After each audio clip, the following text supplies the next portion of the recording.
Se retrouver au pouvoir après de longues périodes de tiraillement et qui ont emporté nos frères Luc et Rossi. Alors, en 2019, 30 décembre, nous n'avons pas célébré cette date puisque nous avons senti que les choses ne marchaient pas telles que nous les avions voulu. Mais en ce moment, avec les changements en cours, quand on voit la tête des autres institutions, entre autres le Parlement et peut-être bientôt le Sénat, la primature, où on aura maintenant une certaine alternance à ce niveau aussi, puisque le système que nous avons combattu hier, qui nous ont refusé les élections démocratiques en 2016, était encore très présent. D'où, en ce moment, les trouvant en train de partir, nous avons estimé qu'il est temps maintenant de célébrer nos collègues Luc et Rossi, qui sont membres du casque par l'entremise de leurs mouvements respectifs, entre autres la Lucha et Collectif 26. Pour nous retrouver, la main dans la main, mettons dans nos cœurs de la joie pour demain, que nous donnerions. Main dans la main, dans la main.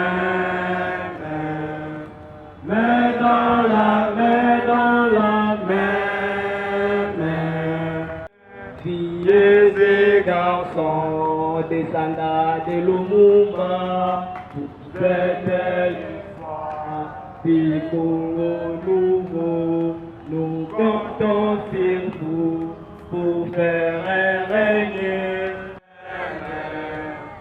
Main dans la main, dans la main, dans la main dans la main.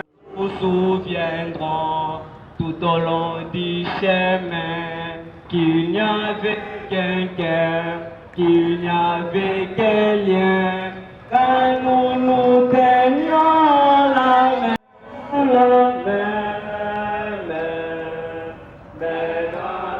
de Lumumba, nous avons entendu parler de Simon Kimbangu.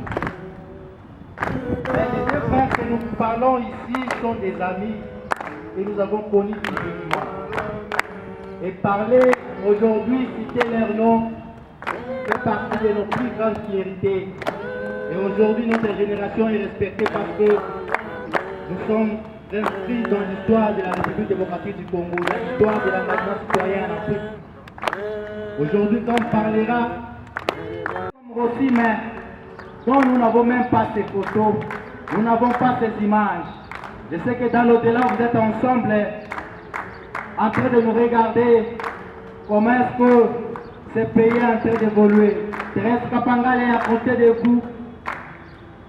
Général Baouma est à côté de vous. Kipanvita est à votre côté.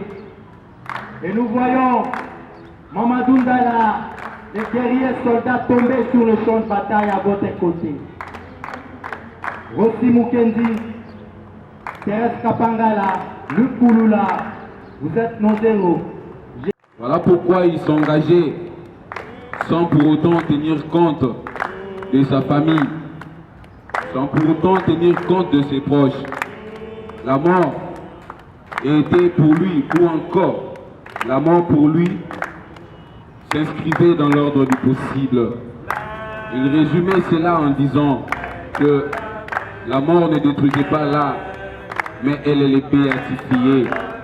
Aussi, on versa son sang quelque temps avant de rendre son âme. Ce qui m'étonnera toujours, je ne l'avais pas vu pleurer, je ne l'avais pas vu s'indigner, je ne l'avais pas vu poser la question sur l'avenir de ses enfants. Je ne l'avais pas vu poser la question sur sa maman, ses soeurs et ses frères. Bien au contraire, pour lui, il fallait résister. Bien au contraire, pour lui, il fallait continuer son combat. Bien au contraire, pour lui, il fallait faire renaître au cœur de l'Afrique la place de la RDC. Dans ce qu'il disait, C'était ça sa vision pour le Congo. C'était ça sa vision pour l'Afrique.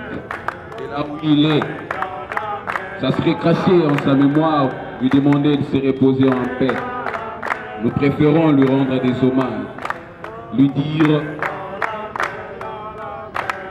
de vivre pour nous, de lui dire de nous protéger. Elle n'a pas pris fin.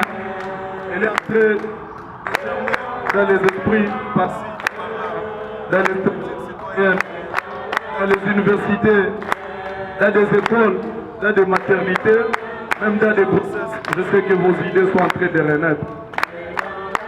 Ça n'a pas été facile et ce n'est pas facile d'accepter votre disparition.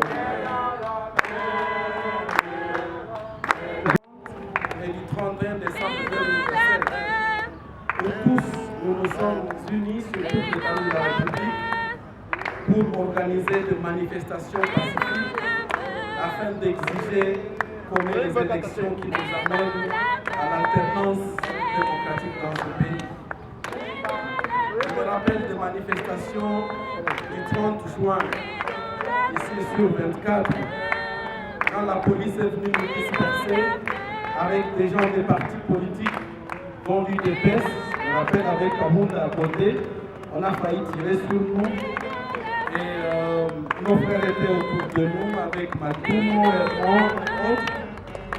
Je me rappelle des temps, des dates où on s'est retrouvés dans la rue. Je me rappelle de 2018, quand on a failli perdre Merveille, qui a failli perdre sa jambe et qui a passé plus de 6 mois avec des béquilles. Je me rappelle de Moussassa qu'on avait amené à l'hôpital.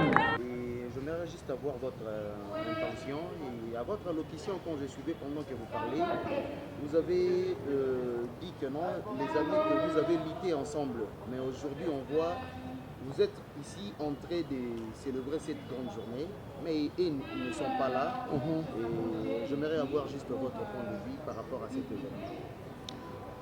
Pour nous, l'événement, c'est pour interpeller les hommes politiques, surtout ceux qui détiennent le pouvoir, pour reconnaître cette lutte menée et qui nous a fait aboutir à l'alternance démocratique dans ce pays.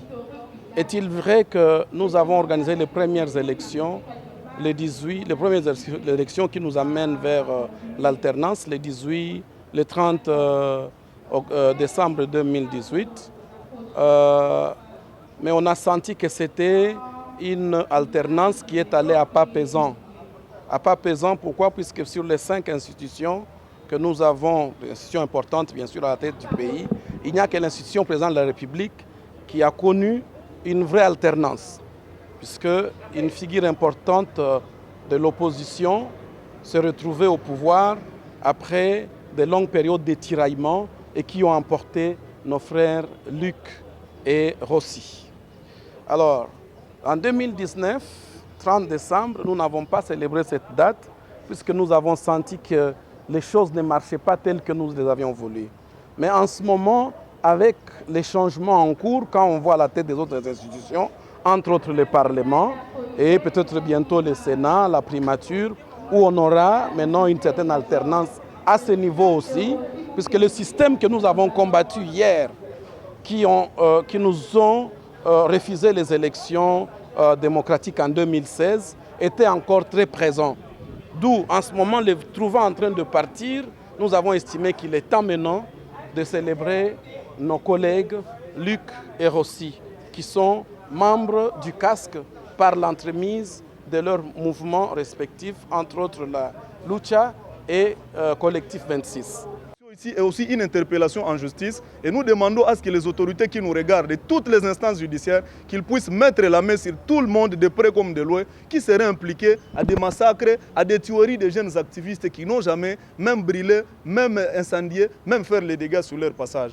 Luc était un aîné, personnellement j'avais toujours des contradictions avec lui au sein de la Lucha, surtout avec question de dialogue, oh yeah, on se consort, mais au finish il avait raison. Parce qu'il me disait, non Justin, écoutez, On ne peut pas s'écarter de ces gens, on doit être de leur côté pour leur coincer. Et moi je lui disais non, on ne peut même pas leur saluer. Il me dit non, ces gens sont là, sont des citoyens, mais on peut leur changer par notre façon de voir les choses. Et donc nous gardons les très bons souvenirs avec ces deux jeunes hommes qui nous ont laissés. Et nous voulons que leurs esprits soient incarnés par d'autres jeunes qui sont ici présents. Le CAS qui a fait très bon geste que je tiens à encourager personnellement comme cofondateur de ce mouvement, parce que le mouvement Lucha a commencé en 2012 dans la ville de Goma. Même on était insultés, mais avec de nouvelles idées comme le casque, Filimbi, Echa et toutes les structures citoyennes qui se battent, indignées et consorts. Aujourd'hui, la lutte est devenue collective et ça ne concerne plus une seule personne, mais plutôt toute la population congolaise. Donc nous remettons encore ce mémoire entre les mains du Seigneur, pas celui qui a la bonne justice, mais nous demandons aussi à tous les organes, toutes les instances judiciaires de nous remettre dans nos droits, à nous montrer qui réellement avait tué nos frères et pourquoi ils les avaient tués et leur place c'est en prison et ne pas de leur voir encore déambuler, occuper des postes. Pour peut-être clore, nous ne sommes pas ici pour revendiquer une chose contre un individu, mais nous sommes venus revendiquer l'état des droits réellement annoncé par le président de la République. Cet état des droits ne doit pas rester dans les discours, ça doit se vivre par des actes non sélectifs. Et des Luc étaient de preuves indéniables de la barbarie du système Kabila. On les disait avant que Rossi soit assassiné, avant que Luc soit incendié, que le régime de Kabila tué à balles réelles. Derrière moi, vous voyez les t-shirts de Rossi avec les balles réelles qu'il a reçues sur sa poitrine. Et ça, c'est une preuve que nous montrerons même aux générations qui viendront après nous. La journée d'aujourd'hui a toute sa raison d'être parce que nous sommes dans un régime de l'état des droits. Un régime d'état des droits a pour socle la justice. Et nous ne réclamons rien d'autre que le droit. Les droits voudraient dire quoi? Que justice soit faite en mémoire autant de Rossi, de Luc, ainsi que de Thérèse Kapangala et tant d'autres martyrs de cette alternance. Hier, le président Félix Tshisekedi, en opposant, quand il tweetait, il ne faisait que réclamer comme nous la justice. Et ici, je ne crois pas que nous sommes en train de les créer de problèmes, mais nous lui demandons seulement de nous faciliter à ce que la justice soit faite en mémoire de Rossi, de Thérèse, de Luc et consorts. Et aussi qu'on ne nous reconnaisse comme étant des martyrs de cette alternance, parce qu'ils sont là, parce que Luc, parce que Rossi, Thérèse et autres ont versé de leur sang pour que cette alternance soit là. Qu'est-ce qu'on peut retenir par rapport à cette exposition qui s'est passée aujourd'hui? Oui, l'exposition d'aujourd'hui, c'est que la population devrait retenir, c'est que le combat de Rossi et le combat de Luc n'était pas un combat du néant. C'était des combats immortalisés par des images, immortalisés par des vidéos. Voilà pourquoi on voulait que la population nous accompagne dans cet exercice pour justement voir les différentes photos et reliques de ces vaillants héros, et ça leur permettrait justement de s'engager avec vivacité, avec intelligence et bravoure, surtout avec abnégation pour un Congo meilleur. Si vous pouvez nous rejoindre dans les sujets, venez prendre le photo et d'aller chercher le secours. Et je crois qu'en ce moment, ce n'était pas moi qui avais pris cette photo, c'était ma vie. Moi, j'ai été sorti pour aller chercher une voiture pour l'évacuer dans un grand centre pour les gens appropriés. Et ici, à Amos 2,16, c'était la prière de Rossi à prononcer quelques secondes avant de rendre l'âme dans mes mains. Amos 2,16. Le plus courageux des guerriers s'enfuira nu dans ces jours-là, dit l'Éternel. Et vous constaterez que Rossi était habillé, vous voyez des photos, il avait un t-shirt et un pantalon jeans. Et ici, parce qu'il y avait une chaleur indescriptible, on était obligé de les déshabiller.